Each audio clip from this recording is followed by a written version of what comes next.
बिकना छोड़ दो और बोलिया शोषण थारा।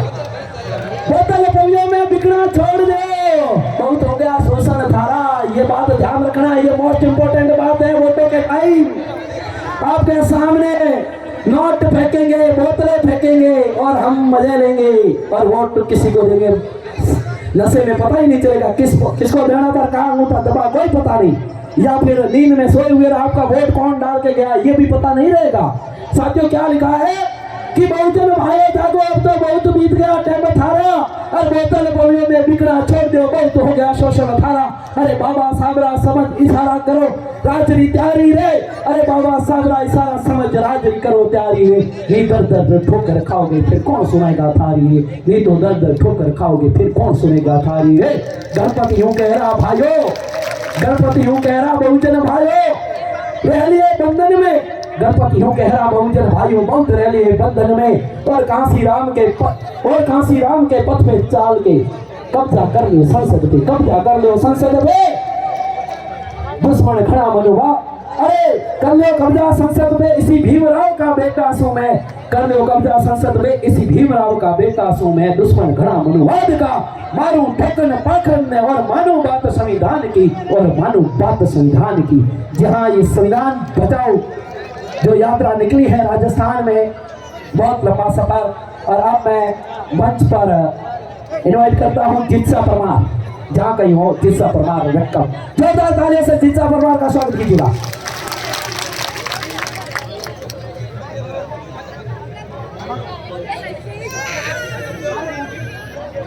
सर्वप्रथम महापुरुषों को नमन करते हुए सभी दूर दराज से पधारे हुए मेरी माताएं, बहनें, बुजुर्ग, मेरे प्यारे साथियों को मेरा क्रांतिकारी जय भीम।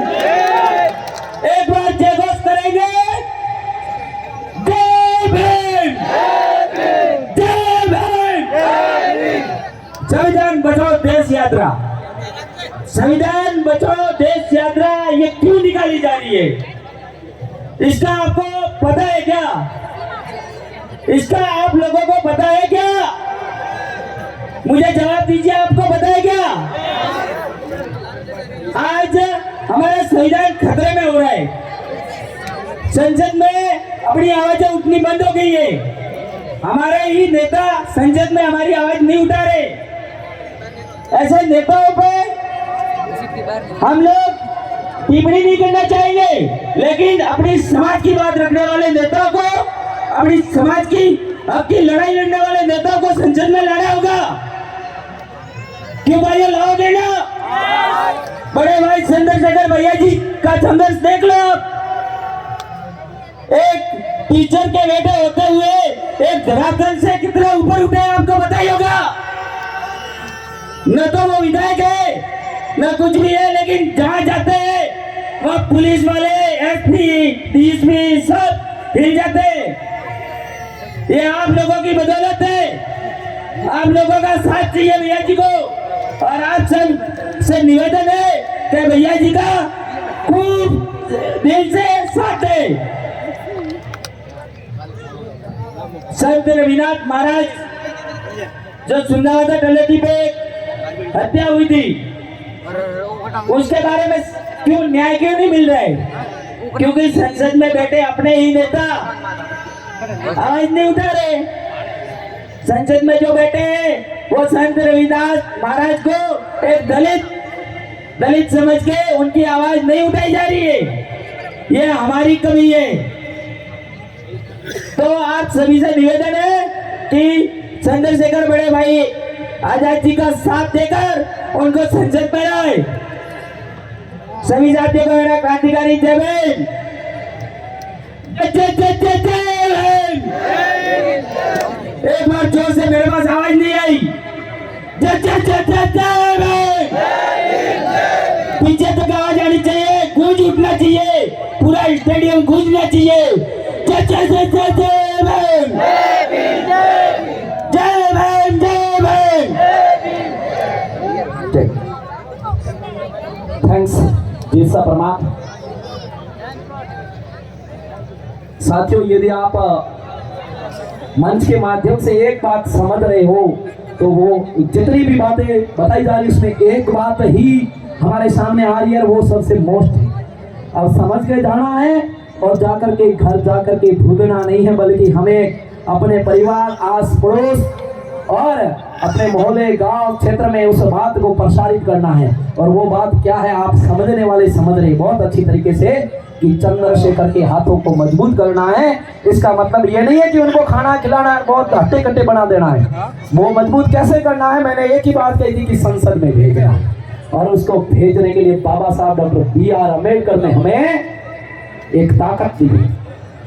जो भी साथी 18 वर्ष से ऊपर की आयु को पूर्ण कर चुका है, उन्हें ताकत दी है कि आप जाइए और अपनी सरकार खुद चुनिए।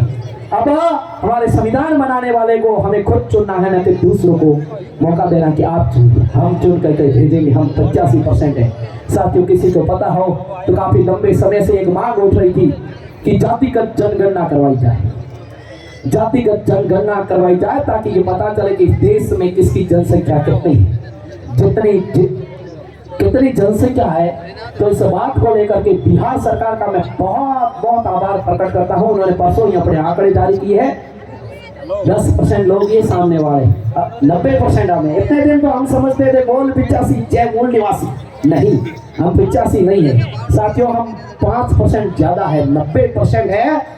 10% वालों को कहा कि आप EWS के तहत 10% आरक्षण लीजिए। हमने कहा ठीक है, ले जाइए तुम भी आरक्षण, हमारे ऊपर भी उंगली उठाते हो, अब तुम ले जाइए आरक्षण। का जवाब हमारे बहुत सारे लोगों ने दिया। टीना डाबी कोई नहीं भूला, टॉपर IAS, पहली रैंक ऑल इंडिया में, है ना। उन्होंने जवाब दे दिया कि हम केवल आरक्षण के बलबूते आगे बढ़ने वाले नहीं हैं, बल्कि तुम्हारे हमारे हाथों और पैरों को काट रखा है, इसलिए हम आगे नहीं बढ़ पा रहे। साथियों, तो मैं बात कर रहा हूं कि केवल आरक्षण के भूखे हम नहीं हैं। और तुमने 10% आरक्षण ले लिया ना, तो अब 90% बचा है ना, उसमें जनरल का कोई सवाल ही नहीं उठता है। तुम 10% हो, तुम्हारा 10% तुम खा रहे हो।